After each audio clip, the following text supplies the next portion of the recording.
Guys, I know many of you have been angry about the silence of African Union. You have been questioning its power, its relevance, and even the purpose of its existence, especially in a crisis like this when we desperately need to hear the AU's voice. It appears to be sleeping, and the silence is beginning to frustrate and wear people out. But today, the African Union has something to say, and I am here to gist you.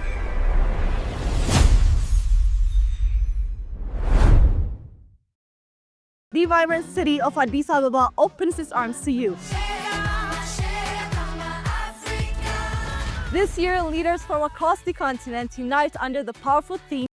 Friends, welcome back to my channel. My name is Mami Soma.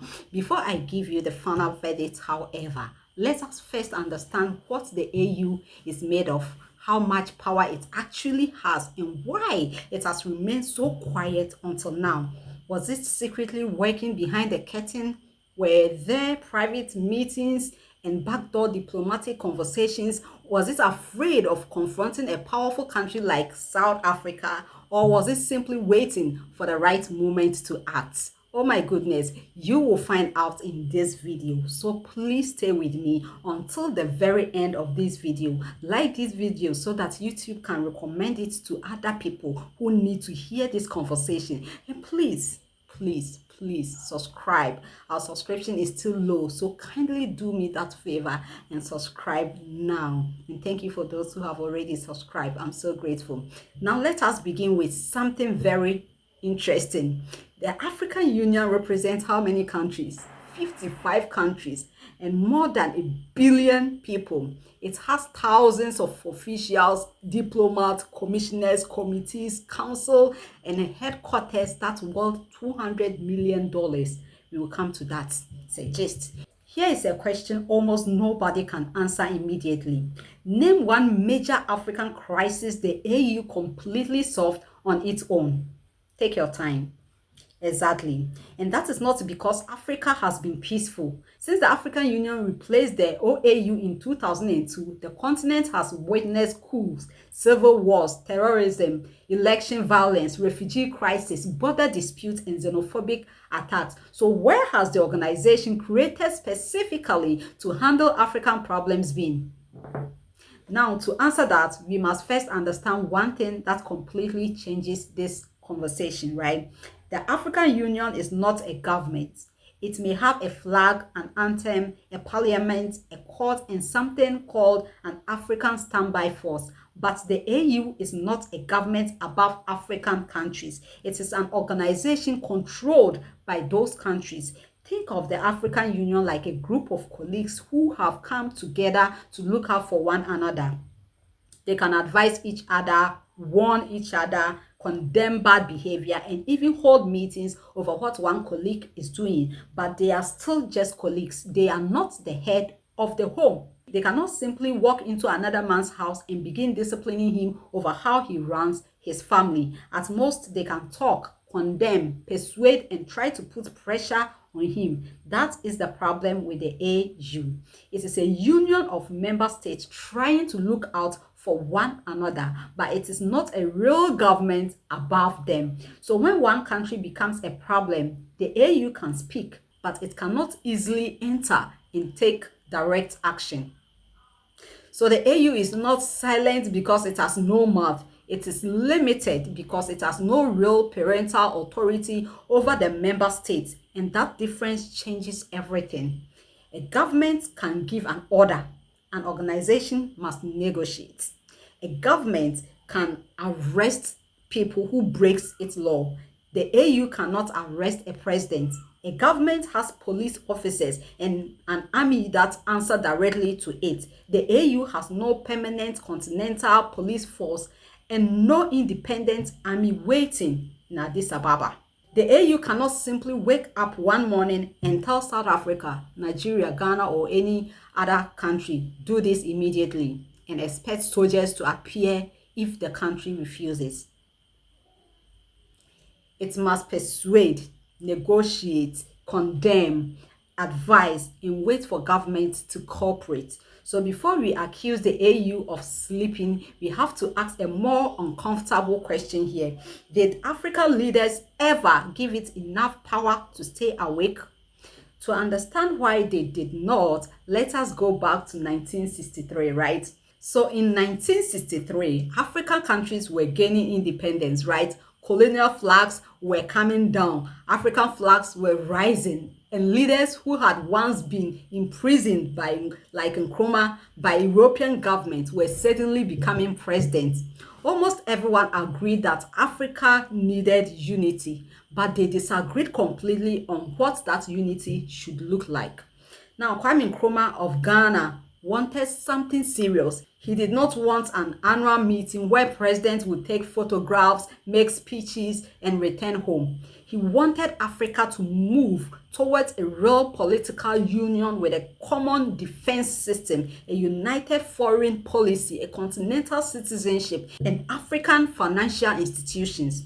As I see it, our greatest danger stems from disunity and the inability to see that the realization of our hopes and aspirations, the realization of our objective of total African independence, and of our future progress and prosperity is inextricably bound up with the necessity to unify our policy and actions in connection with the continued struggle for independence and the greater task of economic and social reconstruction beyond it. We must therefore face the issue of African unity now. Nkrumah feared that if Africa remained divided into many small countries like we have now, we could become politically independent whilst remaining economically controlled. Different flags, different presidents, and different national anthems. Yet, many African countries would still export raw materials, borrow in foreign currencies, import finished products, and negotiate separately with countries far more powerful than them, just as we are experiencing today. So Nkrumah was not predicting magic. He was actually doing simple mathematics. 50 small voices negotiating separately cannot carry the same weight as one continental voice speaking for the whole of Africa. But many African leaders were not ready to surrender any of the powers they had just gained. They had fought Britain, they had fought France, they had fought Belgium, Portugal, and other colonial powers for the right to govern their countries. Now, Nkrumah was asking them to transfer part of that authority to an African government above them. Some feared that larger African countries would dominate smaller ones. Some also feared losing control of their armies and foreign policies. And perhaps some feared something even more personal. If Africa created a powerful continental government, that government might one day question what they were doing to their own citizens. So, in May 1963, African leaders created Organization of African Unity, the OAU. Africa had united, but not completely. Instead of creating a government above African countries, they created an organization controlled by African governments. Do you catch that? That is where the problem began. Now, the leaders wanted unity, but not a union powerful enough to rule over them. They also placed a very important principle, article, phrase at the center of the organization, which says non-interference in the internal affairs of member states. Keep that one down for me, please. But at that time, this phrase made a lot of sense, right? African country had just escaped foreign domination. Nobody wanted another country entering in its territory and deciding how it should govern. But the rule created an unexpected problem. The same wall that protected one African country from interference from another African countries also protected African leaders from African accountability. A government could arrest opponents, destroy elections, or abuse citizens, and other African countries would hesitate to intervene because it was considered an internal matter. The organization became better at protecting sovereignty of African states than protecting the people living inside those states. So after tragedies such as the 1994 genocide in Rwanda exposed the danger of standing outside whilst people were being killed. Imagine waking up to find your neighbor, the one who used to borrow sugar, now wielding a machete, calling you a cockroach. Not because of something you did, but because of who you were born to be. In just 100 days, nearly 1 million people were butchered, hacked, burned, beaten to death, in one of the most efficient genocides the world has ever seen. African leaders promised to create a stronger organization. So in 2002, the African Union officially replaced the OAU. On paper, the new AU looked much more powerful. It rejected unconstitutional changes of government. It created a Peace and Security Council. It spoke about democracy, human rights, and good governance. It even gave itself the right to intervene in very serious cases involving genocide, war crimes, and crimes against humanity. That sounds powerful, right? But here comes the next surprise. Who decides whether the AU should intervene? The Assembly of Heads of States and Government. And who sits inside that assembly? The president.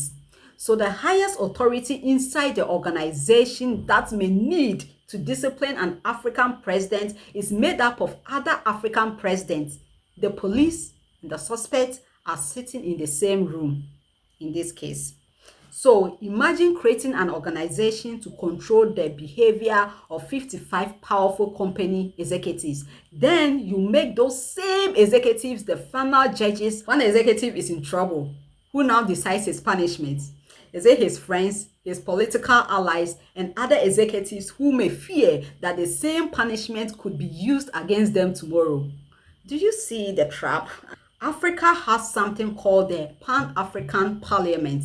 That name sounds as though it can create law for the whole continent, but it is still largely consultative and advisory. Now ask yourself why. Why would African leaders create a parliament that cannot fully legislate, a court their citizens cannot automatically access, in a union that cannot independently enforce people of its decision? Question mark, right? Because they wanted African cooperation without creating an African authority which is powerful enough to control them. Now let us talk about the army, because many people believe the AU has an army somewhere waiting to enter countries during a crisis. It does not. The African standby force depends on soldiers, police officers, equipment, aircraft, money, and logistics contributed by African countries and regional groups. So when a crisis occurs, the AU must find countries willing to provide soldiers. The government must agree. Funding must be secured. Transport must be arranged. Political approval must be obtained. And in many cases, the government inside the troubled country must cooperate. So by the time everybody finishes discussing who will go, who will pay, who will command, and whether the country agrees, the crisis may already have spread. This is not an independent army controlled by a continental government. It is a system that depends on national government volunteering what is needed. And Burundi gave us a perfect example of this weakness, right? In 2015, Burundi entered a dangerous political crisis after President Pierre Nkurunziza pursued a disputed third term. He went for first term, second term, now he wanted a third term. The AU became so worried that its Peace and Security Council now approved 5,000-person missions to enter Burundi, protect civilians, disarm militias, and prevent the violence from growing into something worse. Clap for them. This was the moment for AU to prove that it had real power, but Burundi said no. Its government rejected the force and treated it as an invasion. So what did the AU do? Did it deploy the soldiers anyway? No. Instead, African leaders sent a high-level delegation to speak with the Burundian government, calm its fears, and try to persuade it to accept the mission. The force was never deployed as originally planned. Do you catch what happened? Yeah. The AU had already approved the mission. It had identified the danger and even decided what the soldiers should do. But once the government involved refused, the AU stepped back into negotiation. That is the connection to what is happening in South Africa. The crises are not the same, but the structural problem is similar.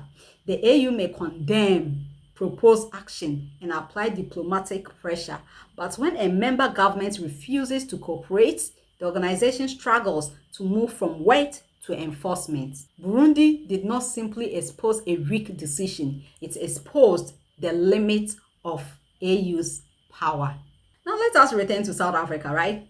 South Africa is not a small or isolated country, we all know. It is one of Africa's major economies. Its companies operate across the continent. It has strong diplomatic influence and plays an important role inside the African Union. This means confronting South Africa publicly is not a small decision. So this is where your answer is, right?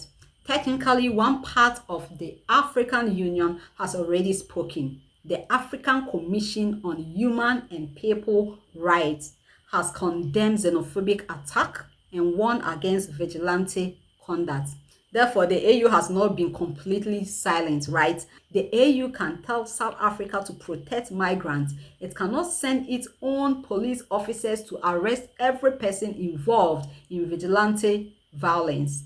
So friends, the fact that the AU is an organization of government and not a continental government means it must rely on the same countries it may need to challenge before it can make or enforce any serious decision. For the AU to become as powerful as many Africans expect, it would have to operate more like a real continental government with independent funding, an enforceable parliament, its own security capacity, and enough authority to act without first begging the same leaders it's supposed to hold accountable. Until that happens, friends, you may have to relax and sleep. Because in many crises, there is very little the AU can actually force a government to do. Unfortunately, that is the reality. The final verdict is this: the AU was not completely asleep. It says it is too weak to force South Africa to act. The AU may issue statements, it may hold meetings behind closed doors, it may negotiate quietly and apply diplomatic pressure, but it cannot command African government in the way many people imagine. So perhaps it was not completely asleep. Perhaps it was speaking as loudly as its structure allows it to speak. And I hope this finally answers some of the frustration and anger many of you have been carrying about the silence of the African Union. My name is Mami Soma. Now to the question: do you believe Africa should transform the AU into a real continental government with enough power to enforce its decisions? Or would that give one institution too much control over African countries? Share your thoughts in the comment section. Like this video, please like it and subscribe and turn on your notifications.